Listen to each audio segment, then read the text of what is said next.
You want your anxiety gone now, overnight. Wave a magic wand and kaput, it's gone.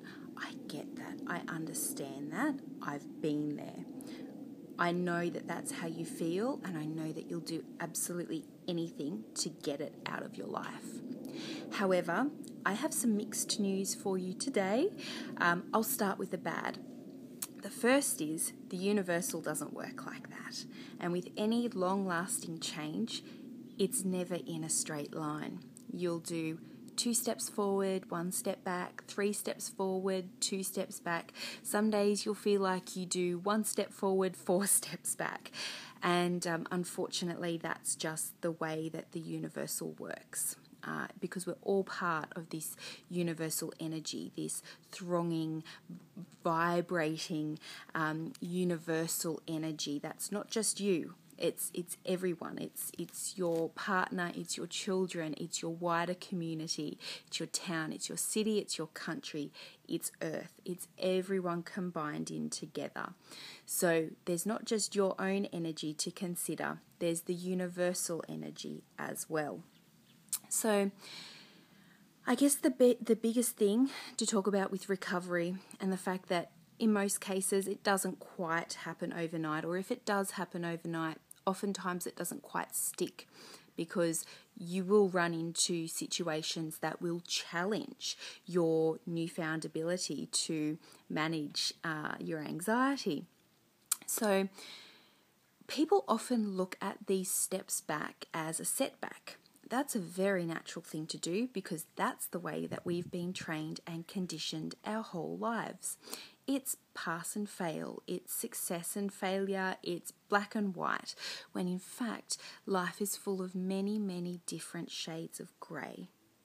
So the biggest thing to remember is that as you're healing on your anxiety journey, is the saying that time heals all wounds. So if you imagine that your anxiety is like a wound that you're carrying with you, and you are in the process of healing that wound, that you can't just focus on one day that you have that wound. It's going to heal over time. You'll have good days, you'll have bad days, you'll have intermittent days where it doesn't feel like much is happening at all, and that you're not really getting anywhere at all, and that you are feeling quite stuck. You'll get days that are absolutely wonderful, and then you'll get days that are not so wonderful. And gradually, little by little, the good days will start to outweigh the bad days. Now, the biggest tip that I have into making this process a little bit quicker and a little bit faster than what it usually is, I know a few shortcuts about this type of thing, is when you're focusing on your recovery, see yourself in the middle of your story, then step back out of it. Take a wider view. Think of the bigger picture. Think about what you're trying to achieve and what that means in the wider context of your life. It's not all about anxiety recovery. You're recovering for a reason. There's something that you want to do.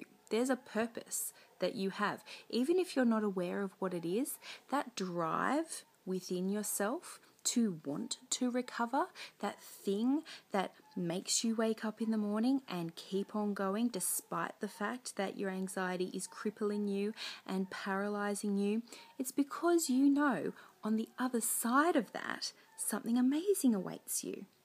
So that's my tip.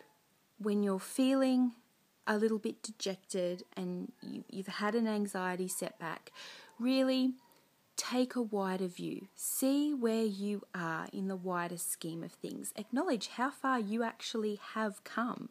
Oftentimes when you've had a setback, it's not like you're back to square one. It doesn't work like that. If you think of you in terms of your recovery as being like a ladder, and each step you make in progress, you move a step up the ladder. Well, a setback might be like moving back down a step, or you might move down 3 or 4 steps. However, once you've recovered from that setback, you move right back up those steps again. You don't have to go through all the hard work again because you know how to do it already. You've been there, you've done that. So you're put back on that ladder at exactly the top place that you were before. The furthest that you've come, you go straight back there. So it's important with a setback that you don't resist it, that you don't brand yourself a failure, that you don't wear it like a cross, that you acknowledge that it's happened and that you see that it's just there to challenge you and make sure that you've learnt the lesson that you've learnt, and thank the universal for giving you the opportunity to reinforce what you've learnt.